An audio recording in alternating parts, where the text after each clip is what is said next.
வணக்கம் மாணவர்களே. நம்ம பயனுள்ள வகுப்பு இயற்பியல்ல அழகு 4 பார்த்துருக்கோம். ஒர்க் எனர்ஜி பவர், அடுத்தது வேலை ஆற்றல் மற்றும் திறன்.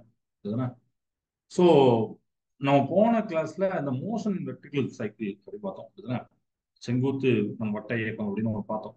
ஒரு ஆப்ஜெக்ட் வந்து இப்படி சுத்துதுன்னா டென்ஷன், 2 டென்ஷன் T1 T2 அப்படிங்கிறது பார்த்தோம். ஞாபகம் நினைக்கிறேன். அதுதான் அது பாருங்க. சப்போஸ் நீங்க அதை பார்க்கல அப்படின்னா பாருங்க, அது இம்பார்ட்டன்ட்.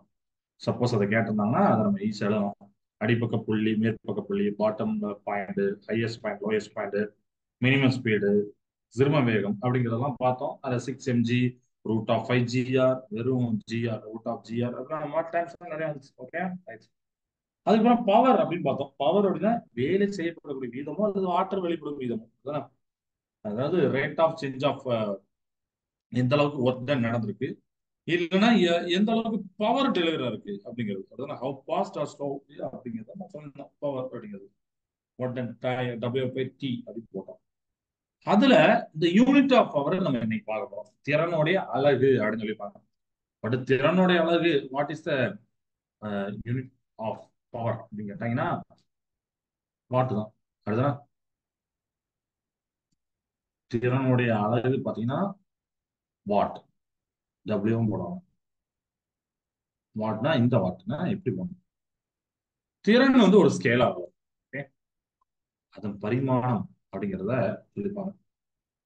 அதாவது it is a scalar quantity, its dimensions. இது SI யூனிட் ஆஃப் பவர் வந்து வாட். ஓகே, W போடுவாங்க. Name of the inventor of the steam engine James Watt. இந்த ஜேம்ஸ் வாட் அப்படின்னா யாரும் தெரியும் உங்களுக்கு? நீராவி இயந்திரத்துக்கு நம்ம சின்ன வயசுல நிறைய ஒன்று படிப்போம்.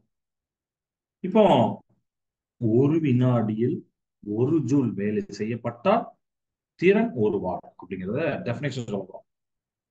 அதாவது 1 வாட் அப்படிங்கிறத எப்படி சொல்லலாம்னு பாத்தீங்கன்னா, 1 செகண்ட்ல 1 ஜூல் வேலை நடந்ததுன்னா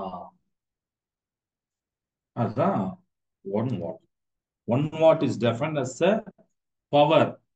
அது வந்து நம்ம பவரை சொல்ல போறோம். ஆனா எந்த பவர் அப்படின்னா 1 ஜூல் ஒர்க்கு தான் 1 செகண்ட்ல நடந்தது. 1 செகண்ட்னா ஒரு சொடக்கு. 1 செகண்ட்ல 1 ஜூல் ஒர்க் நடந்ததுன்னா அப்ப அது 1 வாட். 1 வாட் போட்டு 1 ஜூல் செகண்ட் அப்படின்னு போலாம்.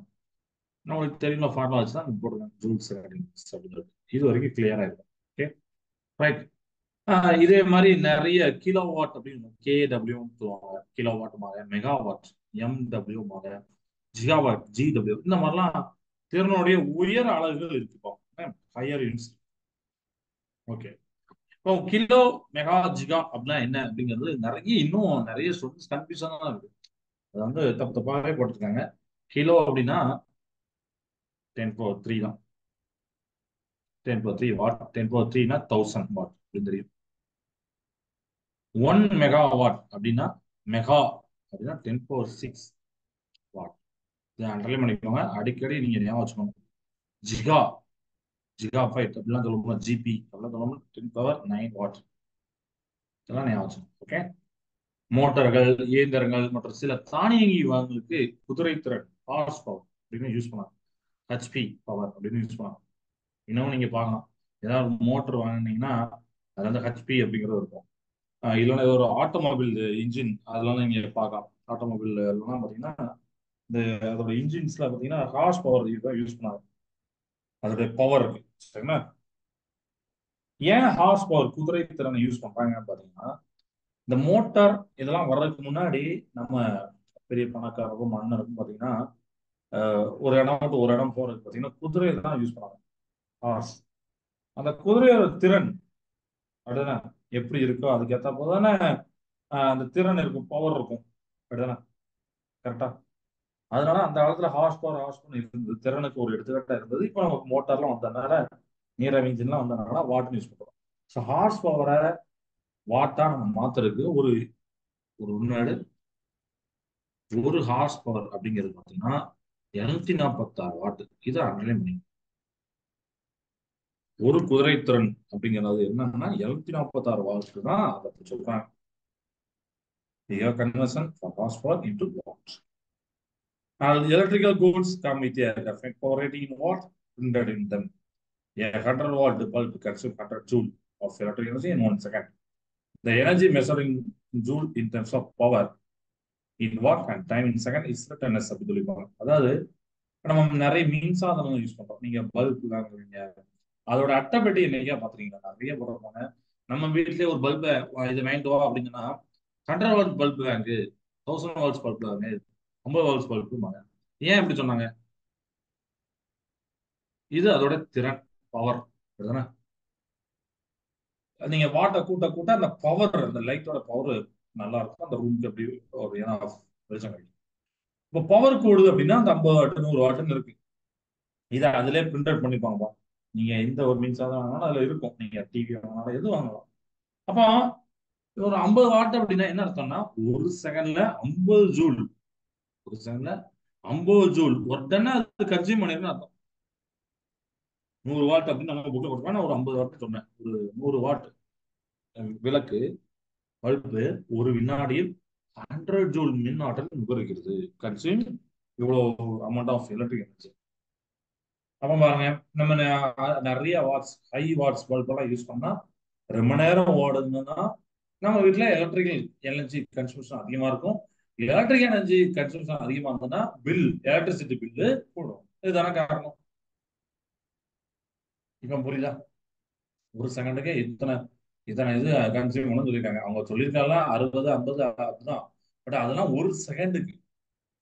அந்த லைட்டை நீங்க எவ்வளவு நேரம் போடுறீங்க, எவ்வளவு எனர்ஜியை கன்சியூம் பண்ணுறது, இதெல்லாம் வச்சு நமக்கு further okay right. When electrical appliances are put in the use for long hours, they consume a large amount of energy அப்படின்னு நான் ஏற்கனவே சொன்னதுதான். அதை புக்ல ஒன்றா சொல்றேன். நீங்க இந்த மாதிரி உபகரணங்களை, மின் உபகரணங்களை பல மணி நேரத்துக்கு பயன்பாடுகள் உள்ள போது அவை அதிக அளவிலான ஆற்றலை உருவாக்குது. மின் ஆற்றலை வாட் வினாடி என்ற சிறிய அளவில் அளவிடும் போது பெரிய எண் மதிப்பில கையாள வேண்டும். எனவே மின் ஆற்றலான கிலோவாட் மணி என்ற அளவிடப்படுகிறது இருப்பாங்க. இப்போ நீங்க measuring the electric energy in small unit பார்த்தீங்கன்னா வாட் செகண்ட். சாதாரண சின்ன ஸ்மால் யூனிட் ஆஃப் எலக்ட்ரிக் எனர்ஜியை நீங்க மெஷர் பண்றீங்கன்னா வாட் செகண்ட், WS தான். ஆனா இதுவே ஒரு ஒரு என்ன சொல்றது, ஹை யூனிட், சரியா? ஹை யூனிட் மெஷர் பண்றீங்க நீங்க கிலோ வாட் அப்படிங்கிற மாதிரி நீங்க யூனிட்டை யூஸ் பண்ணுங்க. சரியா? இதுதான் நீங்க பார்க்கணும். ஸ்மால்னா WS, பெரியதுன்னா கிலோ வாட் அப்படிங்கிறது நீங்க தெரியும். கிலோ வாட் மணி. ஓகேவா? ரைட். ஸோ இதுல இப்போ ஒரு மின் அலகு அந்த மாதிரிலாம் கொடுத்துருப்பாங்க. அதை நான் திருப்பி உங்களுக்கு எக்ஸ்பிளைன் பண்றேன். அதான் என்ன அப்படின்னா, ஒரு எலக்ட்ரிக் யூனிட் நம்ம வீட்டில் உள்ளது யோசிச்சு பாருங்க. ஒரு எலக்ட்ரிக்கல் யூனிட்னா என்ன? நம்ம வீட்டில் நம்மளுடைய இப்போ தமிழ்நாட்டில் பார்த்தீங்கன்னா 100 யூனிட் ஃப்ரீ அப்படிவாங்க. இந்த 101 யூனிட்ல இருந்து 200 யூனிட் வரைக்கும் இத்தனை பில்லு. என்னைக்கா நம்ம யோசிச்சிருக்கோம் அது யூனிட்னா எதை சொல்றாங்க அப்படின்னு சொல்லிட்டு. ஓகேவா? அந்த அந்த யூனிட் தான் நம்ம புக்ல அழகா இருக்கும்.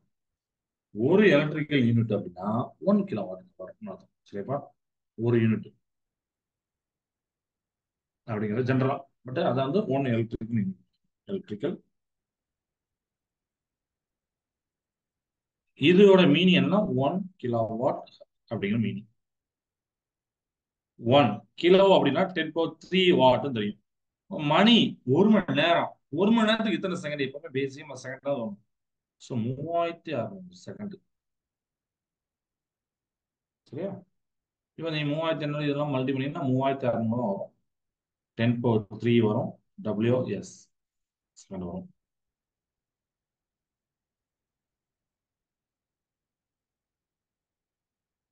Three 3.6 into 10⁶ joule. இது ஏன் போட்டோம் தெரியுதா? பாயிண்ட் பொதுவாக இப்படி இருக்கும். நான் இப்படி வச்சுக்கிட்டேன்னு வச்சுக்கோங்க, 10 போறோம் இன்க்ரீஸ் பண்ணும். ஏன்னா 10⁶ 3 0, இந்த டிஜிட் வந்து 3 டிஜிட் பின்னாடி வரும். அப்போ இதுதான் வரும். இந்த ரெண்டுல இதுதான் போட்டுக்கலாம். 3600 3 போடலாம், இல்லை 3.6 போடலாம். ஓகே, இது கிளியர் ஆயிட்டா? Electricity bills are generated units of kilowatt hour for electrical energy consumption 1 unit of electric energy 1 kilowatt hour. Kilowatt hour is unit of energy, not power அப்படின்னு சொல்லிப்பாங்க. மின்னாற்றல் நுகர்வுக்கு நம்ம கிலோவாட் ஹவர் என்ற அளவில் தான் மின் கட்டண பட்டியலும் தயாரிக்கின்றன. அப்படிதானே நம்ம வீட்டுல மெஷர் பண்றாங்கல்ல, கிலோவாட் ஹவர் தான் எவ்வளவு, 1000 2000 அப்படி மெஷர் பண்ணுவாங்க. மெஷர் பண்ணி அதுதான் ஒரு யூனிட் 10 யூனிட், இவங்க வீட்டுல 500 1000 யூனிட் இருக்கு அப்படிங்கிறத சொல்லுவாங்க. ரைட்டா? ஒரு அலகு மின்னாற்றல் என்பது 1 கிலோவாட் ஹவர். சரியா? 1 unit of energy 1 kilowatt hour. Okay. அப்ப கிலோவாட் ஹவர் அப்படிங்கிறது இந்த இடத்துல ஆற்றலின் அலகு தவிர திறனுடைய அலகு கிடையாது. யூனிட் ஆஃப் எனர்ஜி தான் தவிர என்ன கிடையாது, பவரோட. இதுவும் உங்களுக்கு கிளியரா புரிஞ்சுக்கணும் நினைக்கிறேன். ஓகேவா? இந்த டாபிக் இப்போ ஓவர் பண்ணிட்டு இப்ப நம்ம அடுத்து திறன் மற்றும் திசைவேகம் ஆகியவற்றுக்கு இடையே உள்ள தொடர்பை பார்க்கணும். சரியா? அடுத்த டாபிக் ஹெட்டிங் எழுதுவேன். இதை வந்து நிறைய டைம் 3 மார்க்கா கேட்பாங்க. சரியா?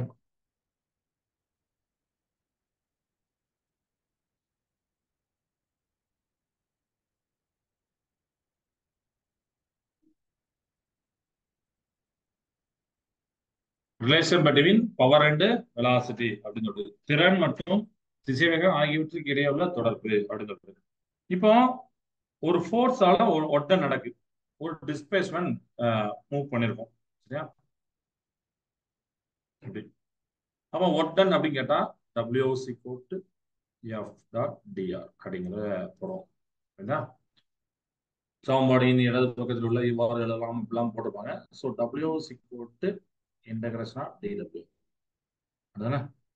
இப்போ நான் என்ன பண்ண, டிடியால மல்டி பண்றேன், டிவைட் பண்றேன். அப்போ d W by d t into d t அப்படிங்கிற போறோம். நம்ம மல்டி பண்ற பெருக்கிறது இதெல்லாம் பண்ணிட்டோம். சரியா? திசைவேகம் அப்படின்னா உங்களுக்கு தெரியும், திசைவேகம் பி அப்படிங்கறத எப்படி எழுதணும் ஜென்ரலா. இதை பார்த்த பிறகு வி ஞாபகம் வச்சுக்கோங்க, டிஆர் வெக்டர் பை டிடி அப்படின்னு வச்சுக்கோங்க. டிஆர் தேவை அப்படின்னா வி இன்டு டிடி. இது நமக்கு தெரியணும். திசைவேகம் அப்படின்னா இடப்பெயர்ச்சி காலம், இடப்பெயர்ச்சி தேவை அப்படின்னா திசைவேக காலம் போடுறீங்க. கரெக்டா?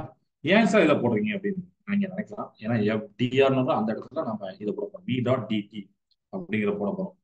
விக்கு பதில டிஆர் பை டிடி. ஸோ இப்போ இந்த மாதிரி நம்ம போட போறோம். ஸோ நான் எஃப் டாட் டிஆர் எடுக்கிறோம். எஃப் டாட் டிஆர் எடுக்கிறேன்.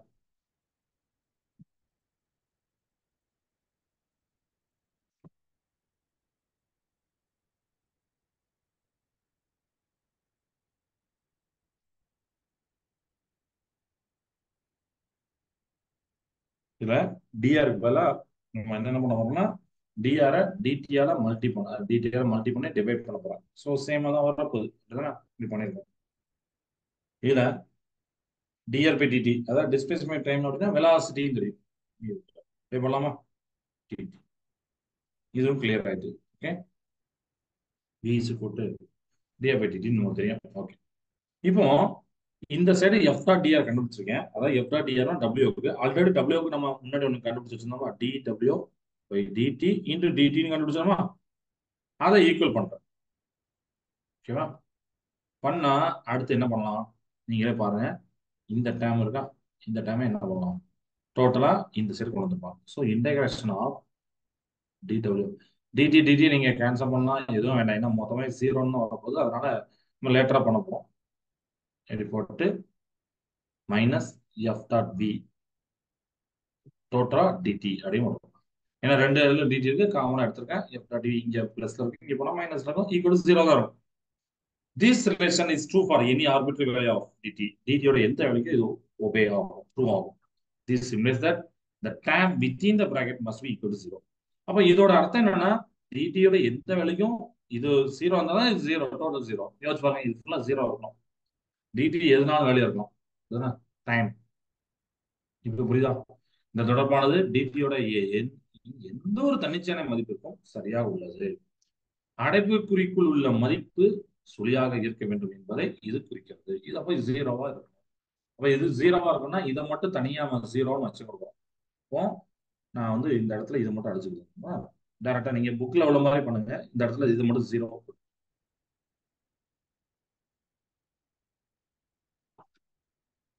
இப்போ இந்த மைனஸா அந்த சைடு கொண்டு போயிடும். dw by dt அப்படிங்கிறத அந்த சைடு அவங்க f டாட் b அப்படிங்கிறத கொண்டு போயிடும்.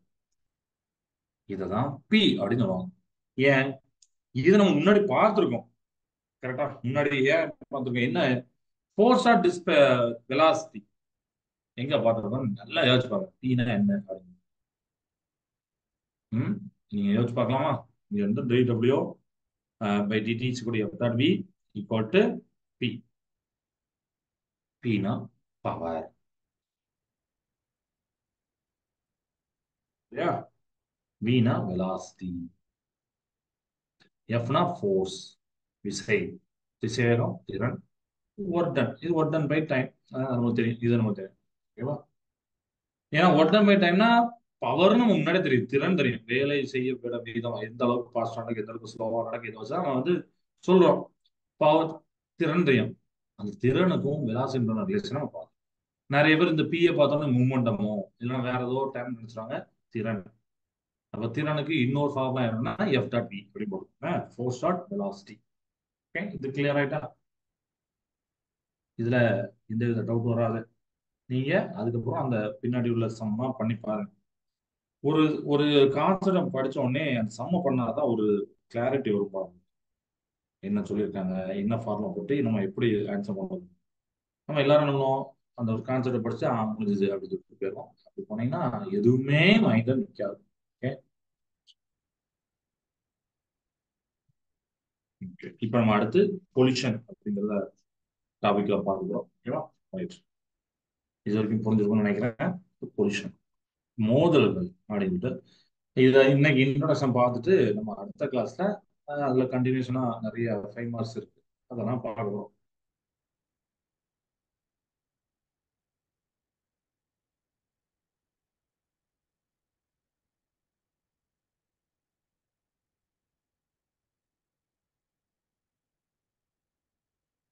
கொலிஷன் எப்படி நீங்க இந்த வார்த்தையை கேள்விப்பட்டிருப்பீங்க. இது என்ன அப்படின்னா மோதுறது அப்படின்னு தெரியும். அதான் அவங்களே சொல்லியிருப்பாங்க. அது வந்து ஒரு காமனான பினாமினா, நம்மளை சுத்தி happens around us every now and then. எப்போதுமே நடைபெற்றே கொண்டு இருக்கு. அதான் அது சாதாரண ஒரு மோதுறது, நிறைய மோதுறது, இதெல்லாம் நிறைய இருக்கு. உதாரணமாக கேரம் போர்டு நீங்க விளையாண்டுருப்பீங்க, பில்லியர்ட்ஸ் பார்த்துருப்பீங்க, கோழி கொண்டு நம்ம விளையாடுவோம். விளையாட்டுகளில் இரு பொருள்களுக்கு இடையேயான மோதல்களானது தொடுதலுடன் அல்லது தொடுதலின்றி ஏற்படலாம். அதுதான் கேரம், பில்லியர்ட்ஸ், மார்பிள்ஸ் எக்ஸெட்ரா. இதெல்லாம் சம் ஆஃப் த எக்ஸாம். அதை பார்த்தீங்கன்னா ஒரு பொறுமையான மோதல். Collision can happen between two bodies with or without physical contact. இது எப்படி சார்? அதாவது ஒரு பொருள் கூட டைரக்டா கான்டாக்ட் பண்ணி மோதல்கள் கொலிஷன் நடைபெறலாம். கான்டாக்ட் பண்ணாமையும் தொடாமையும் கொலிஷன் நடக்கும். அது எப்படி சார் தொடாம கொலிஷன் நடக்கும் அப்படின்னு நினைக்கலாம். பட் அதை வந்து இப்ப நம்ம பார்க்க போறது கிடையாது. லேட்டராக நீங்களே தெரிஞ்சுக்கிறீங்க. டேட் லைஃப்லயோ இல்லைனா இன்டர்நெட்லயோ இல்லை புக்ல நீங்க ஹையர் ஸ்டடிஸ் படிக்கும், உங்களுக்கே நல்ல புரியும். ஓகே, அனைத்து மோதல் செயல்முறைகளும் நேர்கோட்டு உந்தம் மாறாது அப்படின்னு சொல்லிப்பாங்க. அதை வந்து அலைன் பண்ணிக்கணும். நான் உங்களுக்கு வந்து அதை எழுதுறேன்.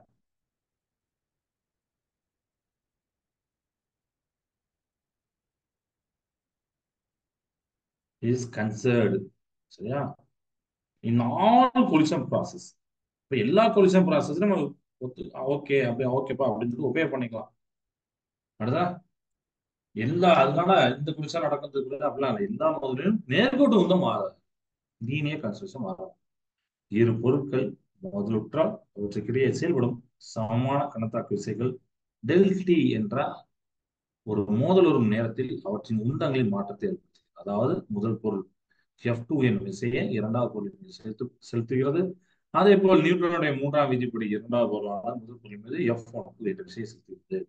இவை முதல் மற்றும் இரண்டாவது பொருளின் உந்தத்தில் முறையே ΔP1 ΔP2 என்ற மாற்றம் ஏற்படுத்தி அப்படின்னு சொல்லியிருக்காங்க. இப்போ ரெண்டு பாடி வந்து நம்ம வந்து என்ன பண்ணலாம்னா, இது வந்து ஒண்ணுதான், இது வந்து ரெண்டு, இது மோது. இப்ப இதுக்கு மாஸ் இருக்கும், இதுக்கு மாஸ் இருக்கும். இதுக்கு ஒரு வெலாசிட்டி இருக்கும், இதுக்கு ஒரு வெலாசிட்டி இருக்கும். ஸோ நம்ம இது ஆற மாதிரி இப்படி போட்டுக்கலாம். அப்ப இதுக்கு மூமெண்டம் M1V1, இதுக்கு M2V2 இருக்கும். இதுதான் மூமெண்டம் ΔP. இது வந்து ΔP1, இது வந்து ΔP2 போட்டுருக்கு. அப்ப ரெண்டு பாடி கொலைட் ஆகும்போது இந்த mutual impulsive force acting between them during the position time del t. Del t அப்படிங்கிற டைம்ல இம்பல்சிவ் ஃபோர்ஸ் வந்து ரெண்டு நடுவில் ஆக்ட் ஆகும். It produces a change in their respective momentum. அப்ப இது மேல போது இது மேலனா அதோடைய அதாவது இதோடைய மூமெண்டத்தை இது வந்து சேஞ்ச் பண்ணும், இதோடைய மூமெண்டத்தை இது வந்து சேஞ்ச் பண்ணும். சரியா? அதான் சொல்லிடுறாங்க தமிழ்ல. அதான் சொன்னேன், முதல் பொருள் வந்து இந்த மாதிரி விசை கொடுக்கும், அதோடைய உந்தத்தை மாற்றும் அப்படின்னு சொல்லிடுங்க. So first body exerts force F21 அந்த செகண்ட் பாடி. சரியா?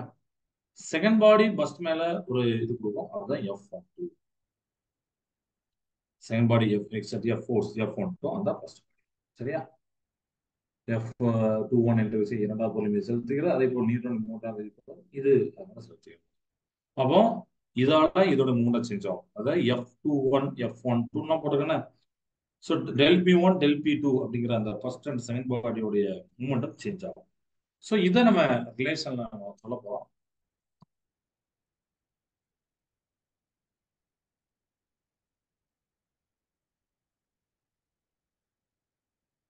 நம்ம இப்பதான் படிச்சோம். அதாவது பவர் அப்படின்னா ஃபோர்ஸ் டாட் வெலாசிட்டி. அதே மாதிரி மூமெண்டம் அப்படின்னு பாத்தீங்கன்னா என்ன படிச்சிருப்பீங்க ஞாபகம் இருக்கா? எஃப் டாட் டி அப்படின்னு ஒன்று படிச்சிருப்பீங்க. அதுதான் நியூட்டன் செகண்ட்ல தான் rate of change of momentum அப்படின்னா ஃபோர்ஸ். அப்போ மொமெண்டம் அப்படின்னா ஃபோர்ஸ் டாட் இஸ் டைம். இப்போ டெல் பி ஒன் தேவை அப்படின்னா F12 டெல் டி அப்படி போகலாம். டெல் பி டூ தேவை அப்படின்னா F21 டெல் டி.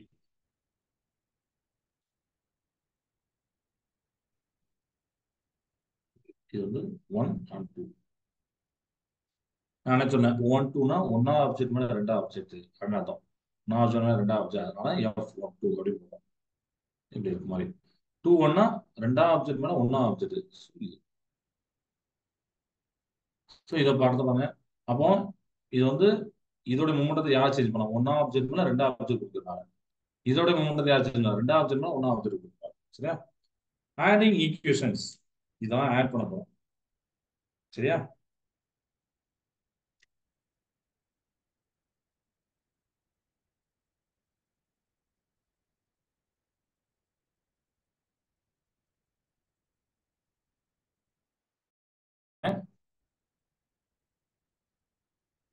இல்ல காமனா டெல்டி எடுக்கிறேன்.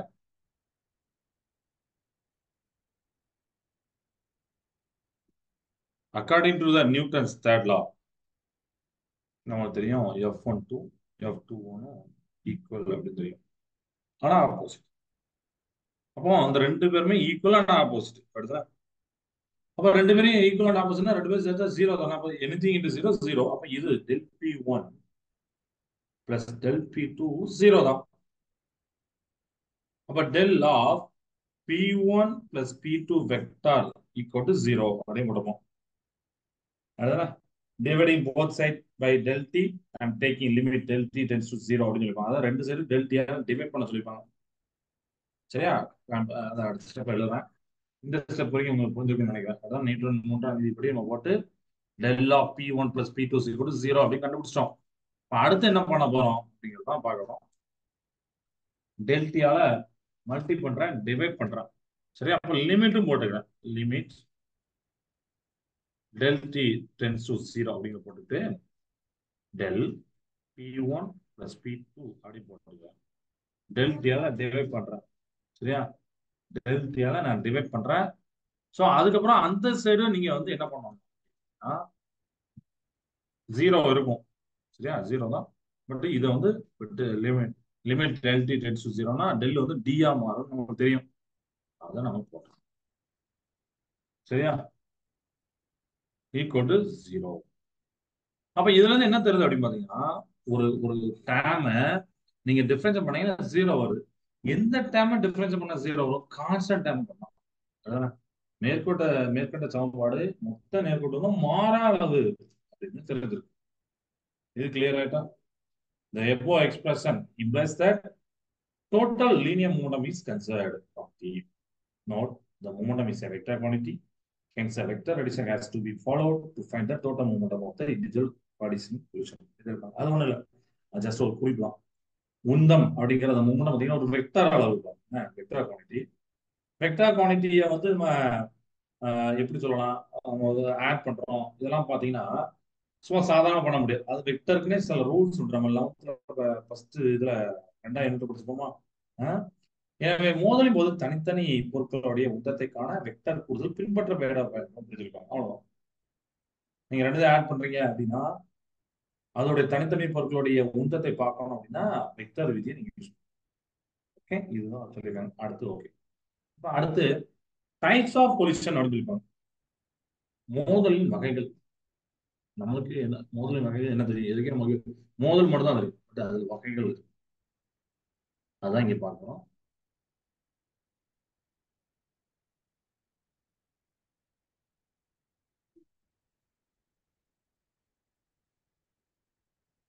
ஒண்ணு வந்து எலாஸ்டிக் கொலிஷன் பார்ப்போம். இன்னொன்னு பாத்தீங்கன்னா இன்எலாஸ்டிக் கொலிஷன்.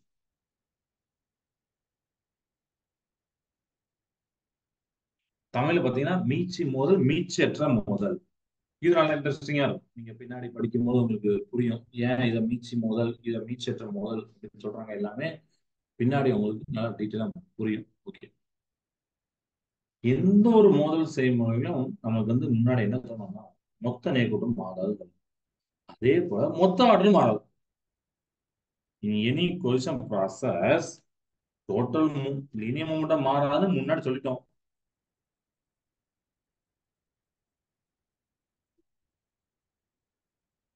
அண்ட் டோட்டல் எனர்ஜியும் மாறாது.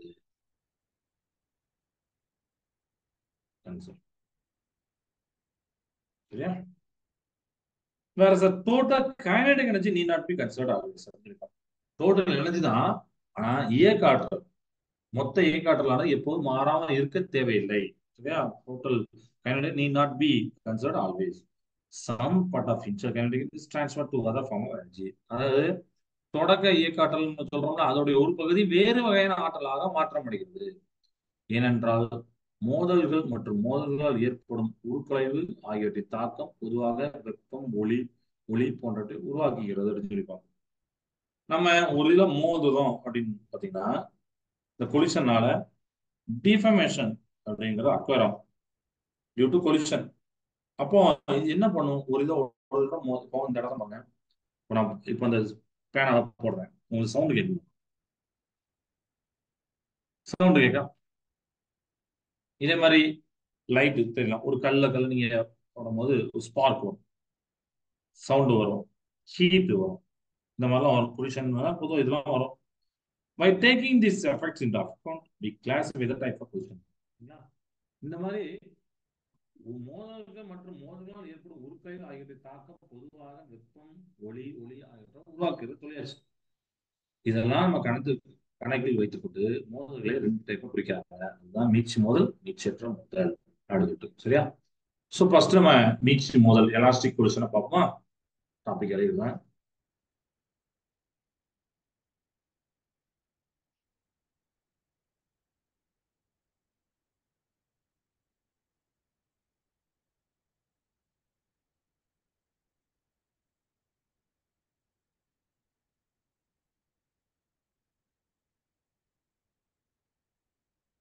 இதோட மீனிங் என்ன அப்படின்னு நல்லா அண்டர்ஸ்டாண்ட் பண்ணிக்கோங்க.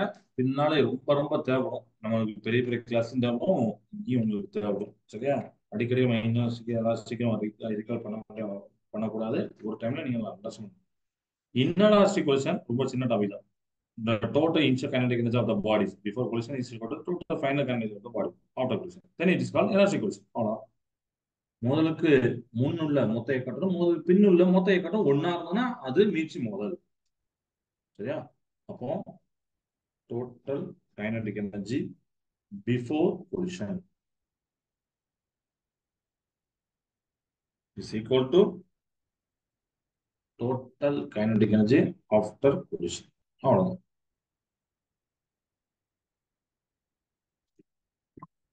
இது கிளியர் ஆயிட்டா?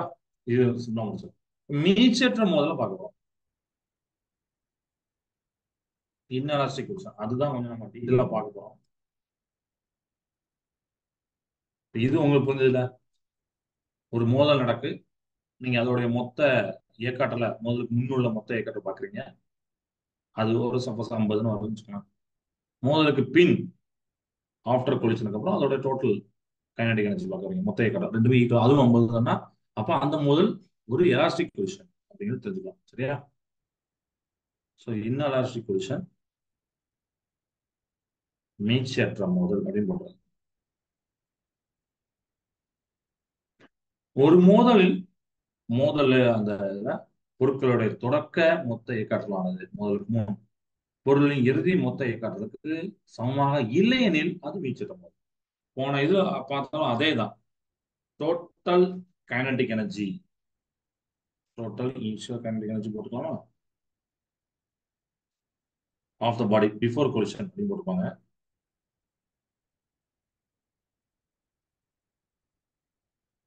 Is not equal to total final kinetic energy. தமிழ சொல்லிட்டேன்.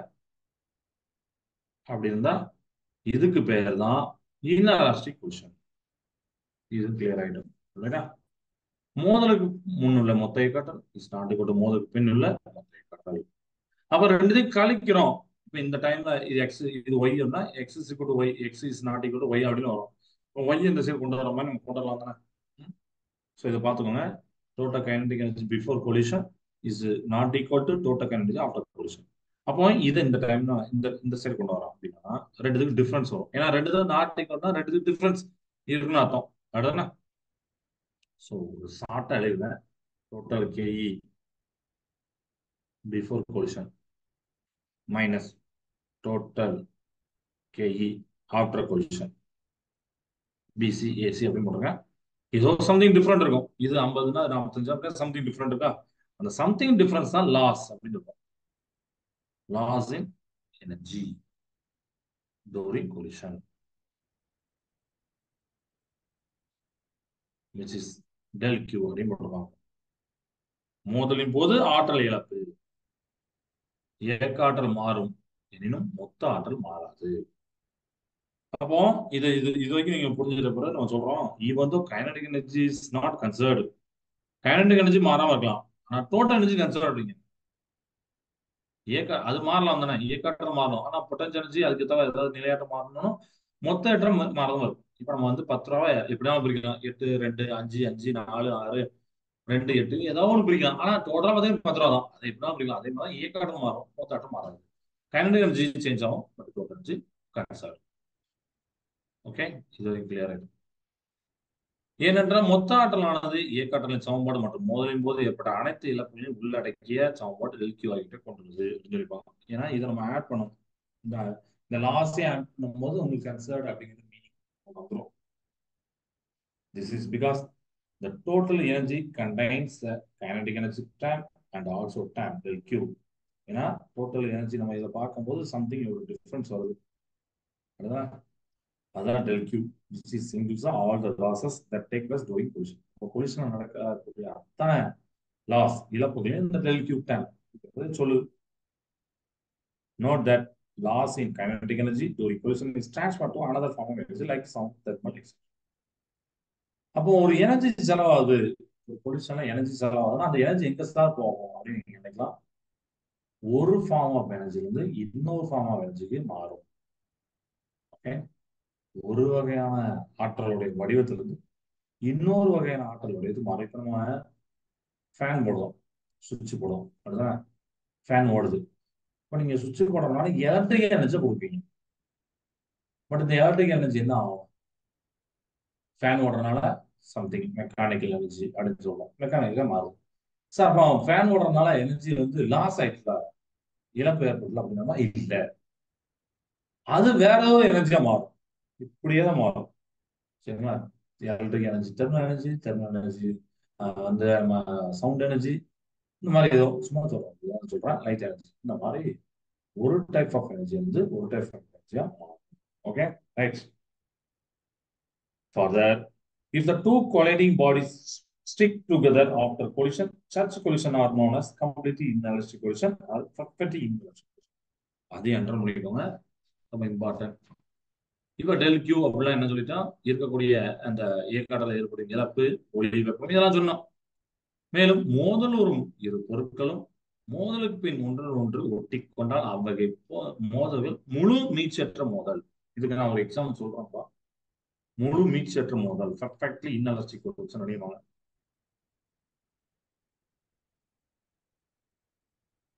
Perfectly inelastic collision or complete inelastic collision என்ன சொல்லலாம்.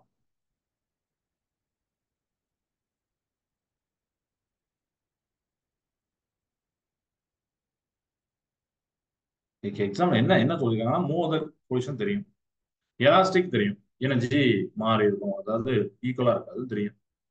பட் என்ன சார் பர்ஃபெக்ட்லி முழு மீட்சற்ற மோதல் அப்படின்னு நீங்க நினைக்கலாம்.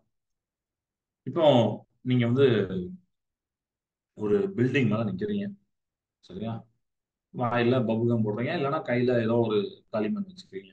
அந்த சைடு ஒரு கார் போகுது, கார்ல போட்டு எறிகிறீங்க. இப்ப நீங்க வந்து இந்த கார் மூவ் ஆகுது, இந்த பபுள் கம்மியே போடுறீங்க. இந்த பபுள் கம் இதை ஒட்டிடும், களிமண் ஏதோ ஒன்று ஒட்டிடும். இந்த களிமண்ணுக்கோ இல்லைன்னா பபுள் கமுக்கோ அடுத்து வெலாசிட்டி தனியா வெலாசிட்டி சொல்லுவீங்க, தனியா டைரக்ஷன் சொல்லுவீங்க இல்ல ஸ்டிக்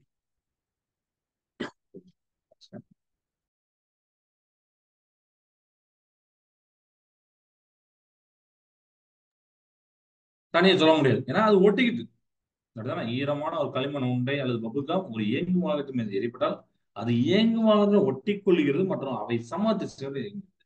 அதுக்குன்னு வெலாசிட்டி இல்ல. இந்த கார் என்ன வெலாசிட்டோ அதே வெலாசிட்டி. ஸோ இதுக்கு உண்டான எக்ஸாம்பிள் தான் பர்ஃபெக்ட்லி இன்எலாஸ்டிக். சரியா? இது உங்களுக்கு புரியுதா? For example when a clay putty is thrown on a moving vehicle, the clay putty or bubble gum stick to the moving vehicle and they move together with the same velocity. அதுக்கப்புறம் ரெண்டுத்துக்கும் தனித்தனி வெலாசிட்டிலாம் கிடையாது. நம்ம வந்து என்ன ஒரு காரோட velocity அந்த பபுள் கம் இருக்கக்கூடிய வெலாசிட்டி அப்படின்னு சொல்லிடுறோம். ஓகேவா? ரைட். ஸோ இதுல வந்து எலாஸ்டிக் கொலிஷன், இன்எலாஸ்டிக் கொலிஷன் வந்து ஒரு எக்ஸாம் இது டேபிள் போட்டுப்பாங்க, டிஃபரன்ஸ் கம்பாரிசன் போட்டுப்பாங்க. அதை வீட்டுல போய் ரீட் பண்ணி பாருங்க, ரொம்ப ஈஸியா புரியும். இது வரைக்கும் நம்ம படிச்சதுதான். எலாஸ்டிக் கொலிஷன், இன்எலாஸ்டிக் கொலிஷன் நம்ம வந்து சும்மா எடுத்து போட்டிருக்கேன். இதுல டோட்டல் மூமெண்ட் கன்சர்வ்டு, ஆனா இதுவும் டோட்டல் மூமெண்ட் கன்சர்வ். ஏன்னா நம்ம தான் தெரியும் எல்லா பொலிஷன்லயும், அதாவது தமிழ்ல நான் சொல்றேன், என்ன மோதல் தெரியுமா? மீட்சி மோதல், மீட்சற்ற மோதல். மொத்தம் வந்து மாறாது, எந்த பொசிஷனும் மொத்தம் வந்து மாறாது. டோட்டல் மூமெண்ட் கன்சர்வ்டா இருக்குன்னு சொல்லிட்டோம். டோட்டல் கைனடிக் எனர்ஜி சொல்லுவோம். இதுல பாத்தீங்கன்னா டோட்டல் கைனடிக் எனர்ஜி கன்சர்வ்டு, ஆனா கன்சர்வ் இல்ல. மொத்த இயக்காற்றல் இங்க மாறாது, ஆனா அங்க மொத்த இயக்காற்றல் மாறும். தொடர்புடைய விசைகள் ஆற்றல் மாற்றா விசைகள். Forces involved are conservative force. இதுல என்னெல்லாம் ஃபோர்ஸ் இன்வால்வ் ஆகும் பாத்தீங்கன்னா கன்சர்வேட்டிவ் ஃபோர்ஸஸ். இதுல பாத்தீங்கன்னா நான் கன்சர்வேட்டிவ் இது. ஓகே, இதுல மெக்கானிக்கல் எனர்ஜி டிசிபேட்டட் ஆகாது, அதாவது சிதைவடையாதுன்னு அர்த்தம். சரியா? டிசிபேட்டட்னா அப்படியே சிதைவடையாது, வெளியில போறதுன்னு அர்த்தம். இதுல ஹீட்டா மாறும், லைட்டா மாறும், சவுண்டா மாறும், இந்த மாதிரி ஏதோ ஒண்ணு லாஸ் ஆகும். இயந்திராற்றல் வெப்பம், ஒளி, ஒளி ஆகிய போன்றதாக வெளிப்படும். இந்த மாதிரி 4 பாயிண்ட் இருப்போம், அது நல்லா படிச்சிட்டோம். சரியா? ஸோ இது வரைக்கும் போதும். அடுத்த கிளாஸ்ல எலாஸ்டிக் பொசிஷனின் ஒன் டைமென்ஷன் அப்படிங்கிற ஒரு பரிமாண மீச்சு முதல்ல நடத்துறேன். இன்னைக்கு நம்ம நடத்தணும்னா வீட்டில் போய் ரீட் பண்ணிப்பாங்க. மீதியில் அடுத்த கிளாஸ் பார்க்கலாம். கிளாஸ் என்ன? வாழ்க பாரதம், வெல்க தமிழகம். நன்றி.